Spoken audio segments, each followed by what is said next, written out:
మూడవ తెలంగాణ శాసనసభ యొక్క సభా అధ్యక్షుడిగా గడ్డం ప్రసాద్ కుమార్ గారిని ఈ శాసనసభలో కాంగ్రెస్ పార్టీ, భారత రాష్ట్ర సమితి, అదేవిధంగా సిపిఐ, ఎంఐఎం పార్టీలు ప్రత్యక్షంగా మద్దతు పలికి ఏకగ్రీవంగా ఎన్నిక కావడానికి, అదేవిధంగా భారతీయ జనతా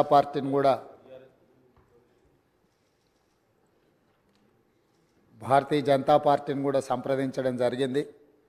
వారు కూడా పరోక్షంగా ఈ ఎన్నిక ఏకగ్రీవం కావడానికి సహకరించారు.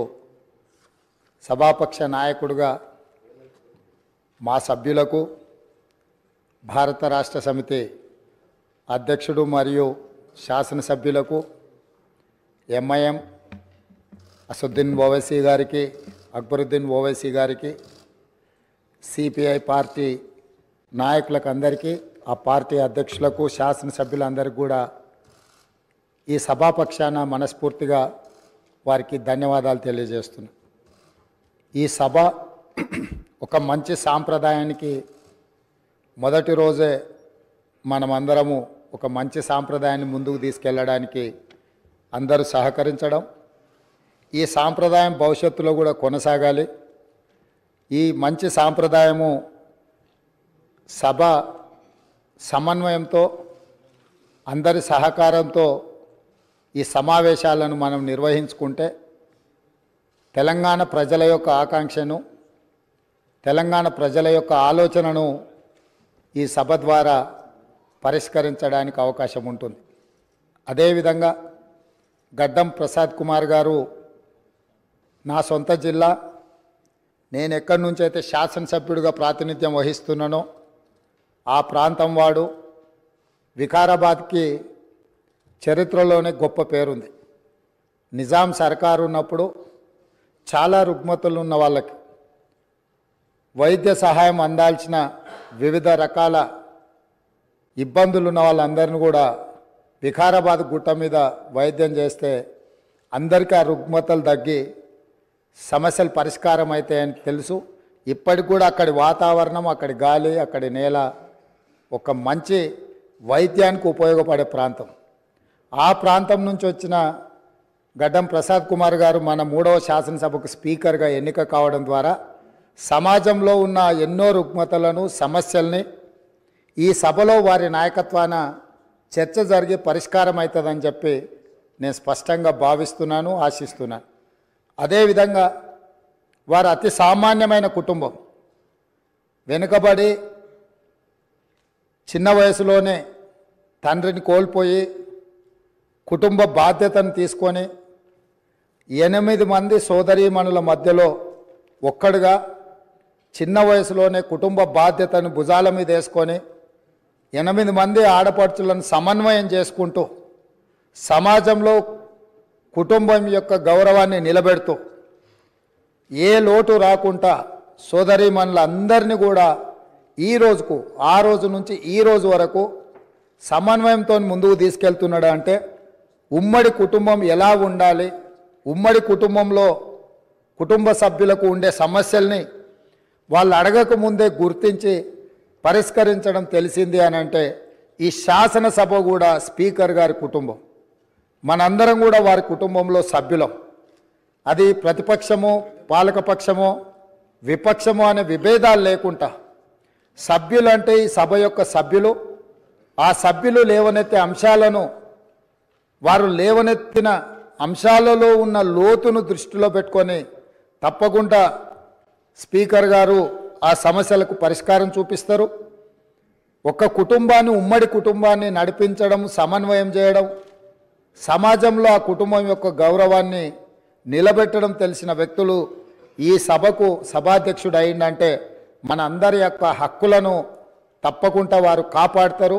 అదేవిధంగా వారు రాజకీయ ప్రస్థానం, స్థానిక సంస్థలు ఒక ఎంపీటీసీగా వారి రాజకీయ ప్రస్థానం మొదలయ్యి అక్కడి నుంచి వారు ఎంపీపీ అవ్వడం, 2008 ఉప ఎన్నికలలో శాసనసభ్యుగా ఎన్నికవడం, 2009లో తిరిగి వారు శాసనసభ్యుడిగా ఎన్నికవ్వడం, తర్వాత వారు మంత్రిగా సేవలు అందించడం, హ్యాండ్లూమ్ వీవర్స్కి వాళ్ళకున్న లోన్లు కానీ లేకపోతే వాళ్ళ సమస్యలను పరిష్కరించడంలో క్రియాశీలక పాత్ర పోషించడము, వారు మంత్రిగా ఉన్నప్పుడు వికారాబాదును శాటిలైట్ టౌన్గా గుర్తించి కీర్తిశేషులు పెద్దలు జైపాల్ రెడ్డి గారు అర్బన్ డెవలప్మెంట్ మినిస్టర్గా ఉన్నప్పుడు ఢిల్లీకి వెళ్ళి వారితో మాట్లాడి వికారాబాద్ పట్టణాన్ని శాటిలైట్ టౌన్గా గుర్తించి 2200 కోట్ల రూపాయలు మంజూరు చేయించి అక్కడ అభివృద్ధి కార్యక్రమాలను ముందుకు తీసుకెళ్ళి ఆ రోజు వారు అక్కడి ప్రజల యొక్క సేవలో వారు ముందున్నారు. అదేవిధంగా అక్కడ మెడికల్ కాలేజ్ కావాలని వారే ఆ రోజు ఆ ప్రతిపాదన తీసుకొచ్చి ఈరోజు మెడికల్ కాలేజ్ మంజూరు అయింది. ఇంకా స్టాఫ్ ఇతర అంశాలు కూడా కొన్ని ఉన్నాయి.